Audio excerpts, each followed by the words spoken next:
ഞാൻ കുറച്ച് കൂൺ എടുത്തിട്ടുണ്ട്. നമുക്ക് അടിപൊളി കൂൺ ഫ്രൈ ഉണ്ടാക്കാം.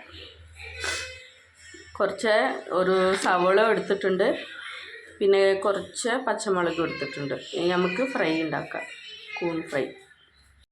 നമ്മുടെ പാന് ചൂടായിട്ടുണ്ട്. ഞാൻ കുറച്ച് വെളിച്ചെണ്ണ ഒഴിച്ച് കൊടുക്കുന്നുണ്ട്.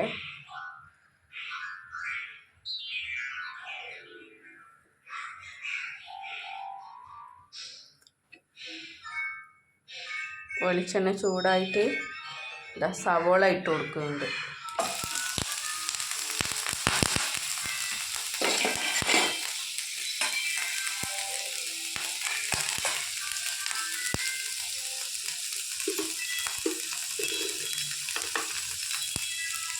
കുറച്ച് ഉപ്പിട്ടിട്ട് നമുക്ക് നന്നായിട്ട് സവോള വഴറ്റിയെടുക്കാം. അത്യാവശ്യം സവോള വഴണ്ടിട്ടുണ്ട്. ഇനി നമുക്ക് കൂണിട്ട് കൊടുക്കാം.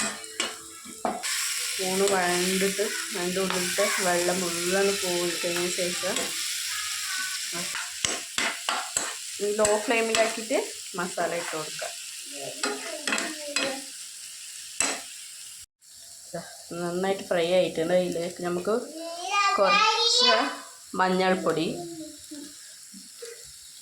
കുറച്ച് കാശ്മീരി ചില്ലിപ്പൊടി ഇട്ട് കൊടുക്കുക. നിങ്ങൾക്ക് വേണമെങ്കിൽ നോർമൽ എരിവുള്ള മുളക് പൊടി ഇട്ട് കൊടുക്കാം കേട്ടോ. ഞാനിവിടെ കുട്ടിയുള്ളത് കൊണ്ടാണ് കാശ്മീരി ചില്ലി ഇട്ട് കൊടുത്തത്. ഇനി നമുക്ക് നന്നായിട്ട് വഴറ്റിയിട്ട് എടുക്കാം.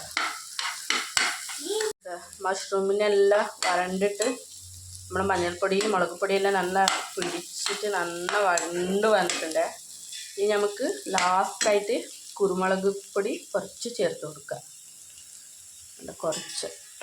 കുറച്ച് മല്ലിച്ചപ്പും കൂടി ഇട്ട് വെക്കുന്നുണ്ട്. ഇനി നമുക്ക് ഇറക്കി വെക്കാം.